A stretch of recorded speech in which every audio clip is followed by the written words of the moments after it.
Ayer en un discurso en Cartagena, bastante enardecido, el presidente de la República dijo ante sus bases electorales lo siguiente: seguiré hasta donde el pueblo diga, sin ningún temor. Si el pueblo quiere que siga, seguiré. Hoy el presidente pues matizó lo que había dicho, Paula, porque muchos entendimos que abría la puerta para seguir más de 4 años en el poder. Hoy dijo que no, que él se queda hasta el 2026. Sí, en redes sociales aclaró esa frase que generó mucha polémica ayer, o por lo menos no pasó desapercibida. Dice el presidente que cuando él hablaba de seguir adelante, se refería a profundizar en esas reformas que busca sacar en su gobierno. Que quienes hablan de quedarse en el poder son aquellos que justamente son adictos a ello, a quedarse en el poder, y que reforman articulitos. Un primer pronunciamiento que fue un revés en su discurso fue cuando en mayo de 2023 aseguró que el término paz total fue puesto por la prensa y no por él, para describir la política de paz de su gobierno. Para ver, porque no produzca confusión lo que queremos, más en medio de las burbujas de la prensa y en realidad que se está construyendo. No es que lo tengamos claro en la cabeza, una perspectiva de paz. La prensa le llamó paz total, a mí el nombre no me gusta, pero ese ya es el nombre con que quedó. Y un accionar entonces militar alrededor de esa estrategia. Desde Cartagena, el presidente se refirió a la decisión del Consejo Nacional Electoral y en medio de su discurso aseguró que seguirá hasta donde el pueblo diga. Yo seguiré hasta donde el pueblo diga. Si el pueblo dice más adelante iré, sin ningún temor, sin ningún miedo. Iremos hacia donde el pueblo colombiano ordene. El presidente de la República solo tiene un comandante al frente.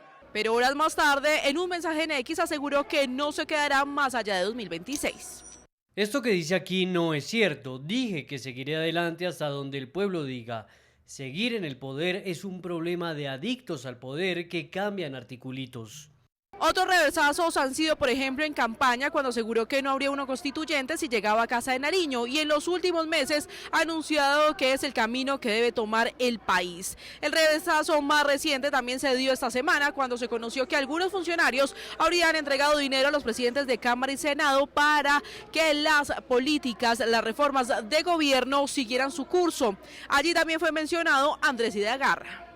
Esos funcionarios sobre los cuales pues no puedo hacer procesos judiciales, porque ahí sí me dirían dictador, con razón, de todas maneras deben salir por los indicios que acarrean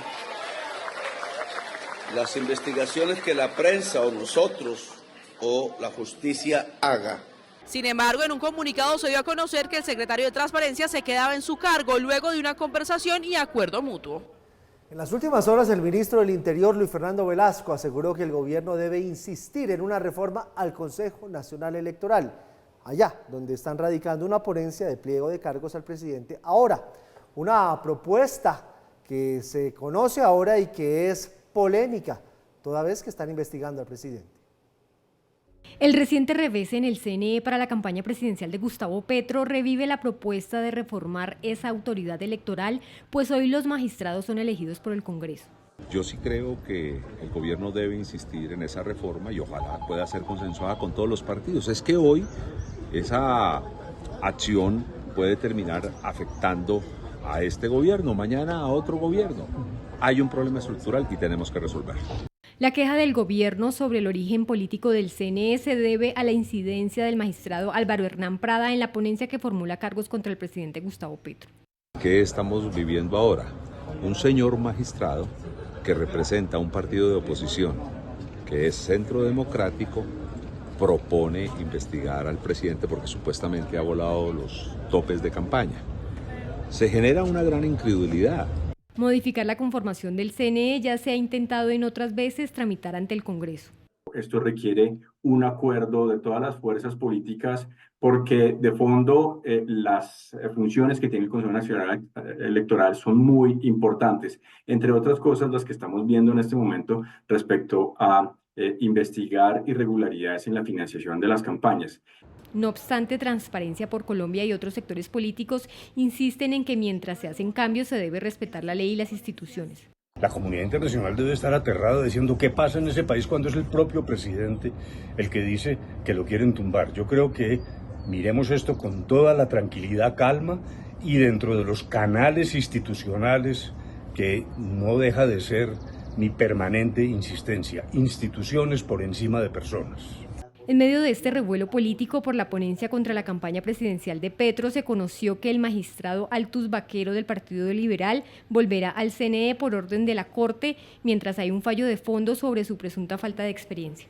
Sobre este tema final, ya entonces en el CNE hay un número impar, o sea, ya podría, ya están los 9, sí, señor. Ya podría haber una decisión, no tendrían que citar a un desempate. Sobre el tema de pues queda claro, el presidente se va a quedar hasta el 2026. Lo que pasa es que dice una cosa y después tiene que salir a matizarla, pero se va en el 2026. Pues el presidente suele ser muy ambiguo en sus frases, ¿no? Entonces se presta para interpretaciones y por eso hemos visto en varias ocasiones aclaraciones después. Pero ya la aclaró, ya podemos estar. Esta vez la aclaró, sí, la aclaró. ¿Usted le parece que es buen momento o mal momento de investigar el CNE? Imagínese que uno lo estén investigando, Dios no lo quiera, y uno diga, no, hay que reformar al que lo está investigando. No le van a jalar, no creo, pues ya lo decía la nota, lo han intentado muchas veces y el Congreso no le jala. Ustedes sueltan muchas ideas por minuto. ¿Cómo así que quedar tranquilos con que el presidente dijo que solo se queda hasta el 2026? Yo le creo a las personas, hay que creerles, no, Mauricio. No, dijo que no, esto no es cierto, cogió un trino, una noticia de nuestros compañeros de Valor Analítico, una muy buena noticia, de un gran medio serio, y dijo, no le creo. El presidente Gustavo Petro le suele hablar a dos públicos distintos. Dice una cosa con sus seguidores, esa misma cosa en plaza pública, esa misma cosa cuando está enardecido frente a los micrófonos, blandiendo su lápiz, que no es este marcador rojo, blandiendo su lápiz, y otra cosa cuando la comunidad internacional le pregunta algo, cuando las instituciones le dicen que qué, cuando la opinión pública le hace caer en cuenta de algo. Esos dos públicos tienen para él un valor como interlocutores distinto. A unos los quiere ensalzar, mover, enardecer, a los otros les quiere dar la señal de que él está respetando las reglas del juego. ¿Qué hace uno cuando hay esa contradicción de pareceres y esa contradicción de discursos? Pues se vuelve a los viejos refranes y se vuelve a las incluso máximas bíblicas y religiosas, etcétera, etcétera. Por sus actos los conoceréis. Creo que el presidente Petro, cuando dice que hay que ir a toda costa con una constituyente, que no, que los tiempos no alcanzan, no importa la forma, vamos con una constituyente, que no, que es que eso no le va a tocar a usted porque hay que pasar por el Congreso, no importa, me interesa el pueblo constituyente, es el principal constituyente primario, no los demás que somos unos constituidos. Cuando uno ve todo eso y ve la insistencia en una vez, dos veces, tres veces en esa misma clase de discurso, todo tendiente a una constituyente donde se barajaría y se repartirían de otra manera las reglas del juego, creo que hay que volver a esa máxima. Por sus actos los conoceréis. Y creo yo que los actos del presidente Petro terminan dirimiendo ese dilema entre que si dice una cosa por acá o dice la otra por allá. Yo creo firmemente en que él está buscando cambiar las reglas del juego para quedarse en el poder. Una de las reglas del juego podría ser la que promueve el ministro del Interior, que cuando no le conviene mucho que el Consejo Nacional Electoral esté conformado de cierta manera, ahí sí quieren modificarlo cuando en el pasado no han querido. Un grupo de gobernadores preparó una carta que se le envió al presidente de la República en donde le están pidiendo que suspenda el cese al fuego en los departamentos donde se están presentando los mayores hechos de violencia. Siente que la fuerza pública está atada de manos y pies. Lo que pasa es que está siendo complejo, es en los territorios y justamente las autoridades de estos territorios los que están padeciendo la difícil situación de orden público que se ha empeorado en algunas zonas por cuenta justamente de un cese que no están cumpliendo los ilegales. En la carta del jefe de Estado a los gobernadores y alcaldes de ciudades capitales reunidos en una cumbre en Pereira, piden el levantamiento inmediato de los cese bilaterales al fuego con los diferentes grupos armados como el Estado Mayor Central o la Segunda Marquetalia, entre otros. Acordamos de manera unánime solicitar al Gobierno Nacional el levantamiento inmediato de los acuerdos relacionados con el cese bilateral al fuego en todos aquellos departamentos donde los grupos armados organizados, GAO y GAOR, desplieguen una escalada violenta. Igualmente, se enfatiza que la eventual suspensión de los acuerdos debe tener como fundamento la real situación de orden acciones violentas de los GAO, ELN, GAOR, Estado Mayor Central, GAOR, Segunda Marquetalia y GAO, Clan del Golfo en las diferentes regiones del país. En el documento final de los mandatarios seccionales se resalta que la suspensión de operaciones militares ha fortalecido a los grupos ilegales, ha permitido el aumento de las economías ilícitas y la instrumentalización de las comunidades en varias regiones del país. La segunda cosa importante es que se puedan fortalecer las fuerzas militares y que de esa manera también puedan proteger la vida de la sociedad civil y pues lógicamente que se haga inversión social, porque es la única manera también de que podamos lograr la institucionalidad en los territorios, pero que también se disminuyan las brechas sociales que existen en esos territorios. Los gobernadores, a través de la Federación de Departamentos, pidieron al gobierno además tener asiento y participación activa en las mesas y diálogos regionales de paz que se desarrollan actualmente. Hoy se conoció un video en donde los hijos de los funcionarios del CTI y la Fiscalía que están secuestrados en el Cauca le piden al gobierno nacional aceptar la propuesta de las disidencias de las FARC de despejar 3 municipios del departamento para que sus padres puedan ser liberados. Los hijos de los 3 funcionarios de la Fiscalía General de la Nación y una acompañante que fueron secuestrados el 19 de abril en zona rural del Dominguillo, en el municipio de Santander de Quilichao, pidieron al presidente Gustavo Petro, al alto comisionado de paz Oti Patiño y al ministro de Defensa Iván Velázquez aceptar la propuesta de las disidencias de las FARC de hacer una pausa temporal en las operaciones militares ofensivas. Para nosotros esto es una luz al final del túnel, ya que han pasado más de 20 días y nos preocupa la vida de nuestros padres, debido a los enfrentamientos que se presentan actualmente en el Cauca. Los familiares de Betty Amanda Mayé, Gerson René Rivera Fernández y María Jenny Ruiz afirman que la vida de seres humanos vale más que una pausa temporal en el conflicto armado.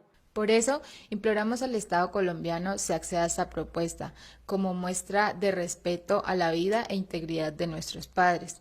La vida de 3 seres humanos vale más que una pausa temporal en el conflicto armado. Hasta el momento, el gobierno no se ha pronunciado ante el llamado de los familiares. Aquí hay 2 situaciones tremendamente dramáticas. Los hijos, otra vez el déjà vu, Mauro, cuando estaba la época del Caguán, cuando el primer gobierno de Álvaro Uribe, que tenían tantos secuestros, los guerrilleros de las FARC, otra vez estamos volviendo, porque son los mismos, son las FARC, pero del otro lado los gobernadores diciéndoles suspende todo cese al fuego porque la situación de orden público en muchos departamentos está muy compleja. Y para el gobierno, entre tanto, es una situación muy compleja, porque entonces lo que está pidiendo las disidencias para poderlo liberar es que les despejen una zona súper amplia. ¿Qué dice ante eso el ministro de Defensa? No, un momentico, venga, porque esto así no se puede hacer. Pero entonces uno también dice, ¿por qué no tomar una decisión más contundente? Pero es que tampoco es tan fácil de decidir. Hay un detalle que me llama la atención. Hablan los gobernadores y no hay ningún militar acompañándolos. De acuerdo. Y hay muchas ruedas de prensa donde hablan los gobernadores que antes hablaban de orden público y ya no hay militares atrás acompañándolos. Llama la atención. La situación de los gobernadores, de los departamentos, de las regiones es muy compleja y de los mandatarios, de esas regiones es muy compleja. ¿Por qué? Porque resulta que uno de los temas más apremiantes para los colombianos hoy en día, y en muchas regiones el más apremiante sin lugar a dudas, es el tema de la seguridad. Seguridad que se ha ido deteriorando por cuenta de la consolidación de los grupos al margen de la ley, grupos delincuenciales, a partir de las estrategias de cese al fuego bilateral.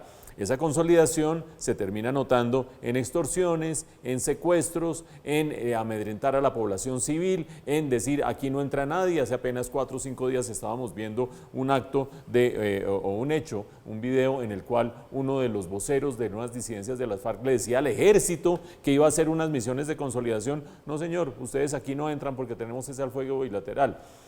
¿Qué hace el gobernante local? Que tiene que responderle a la población, que tiene que velar por la seguridad, que tiene que lidiar con la consolidación del control territorial. Al fin y al cabo son los gobernantes locales que van a conocer exactamente la situación de sus territorios. Cuando hay una política que no depende de ellos, que no manejan ellos, sobre la cual prácticamente no tienen ninguna injerencia, que es la que les deja totalmente libre el terreno a los actores al margen de la ley. Pues nada, se organiza con el vecino, se organiza con el otro gobernador, con el otro alcalde y sacan el comunicado que hemos conocido el día de hoy, que dice básicamente que paren el tal cese al fuego bilateral en la medida en que no haya un objetivo claro, no haya verificación, no hay mecanismos de verificación que sean efectivos. ¿Quién va a saber cómo se está llevando adelante un cese al fuego bilateral? En la medida en que no haya avances y no haya voluntad verdaderamente de paz de las contrapartes del Estado. Son los requisitos mínimos que hay que pedir para un cese al fuego bilateral, pero piden algo más, y es que sean tenidos en cuenta en adelante en las mesas de diálogos regionales o diálogos nacionales. Acuérdense ustedes, por ejemplo, la grieta que ha abierto dentro del ELN, el que el gobernador de Nariño haya decidido que tiene diálogos directos con lo que en un momento era, ya parece no ser más, uno de los frentes del ELN en Nariño. Eso lo que significa es que esta dimensión regional es clave para la consolidación de la paz, pero esta dimensión regional también es clave para que el gobierno nacional oiga, conozca la situación verdadera de las regiones, conozca qué está pidiendo la población y conozca sobre todo que los mandatarios que tienen que lidiar con esa situación de inseguridad, qué es lo que tienen que decir al respecto. Bueno, revisemos cómo está la cosa en los embalses. Hoy llovió, ¿qué tal el aguacero? Llovió duro. Buen aguacero. Bendito sea Dios. Y la avenida 68, que es la que nos distribuye aquí a Plaza Claro, tenaz la inundación. Bueno, pero llovió, no. Bueno, veamos cómo está. Ay, malas noticias. Más o menos, la cosa. Bueno, embalse de Chuza bajó 16.26%. San Rafael, bueno, San Rafa me tiene contento, 27.4%. Total Sistema Chingaza bajó 18.73%. Ustedes se preguntarán, ¿pero cómo así si llovió mucho? Señor, querido amigo, es que no estamos siendo juiciosos. El gotímetro, estamos gastando agua otra vez. Estamos gastando agua otra vez. Respecto al martes, gastamos un poquito menos, pero de todas maneras estamos gastando más que la meta que nos había puesto la alcaldía. El último consumo fue de 15,48 metros cúbicos. Recordemos que la meta son 15, estamos por encima. Esta cifra todavía no da tranquilidad en medio del racionamiento en el que estamos. Yo tengo racionamiento mañana. El alcalde sigue haciendo ese llamado a los ciudadanos para ahorrar agua. Está lloviendo, pero esto no significa que ya salimos de la condición. Yo le quiero decir una cosa, Paula, Mauricio, prepárense porque este racionamiento va a ir hasta enero del otro año.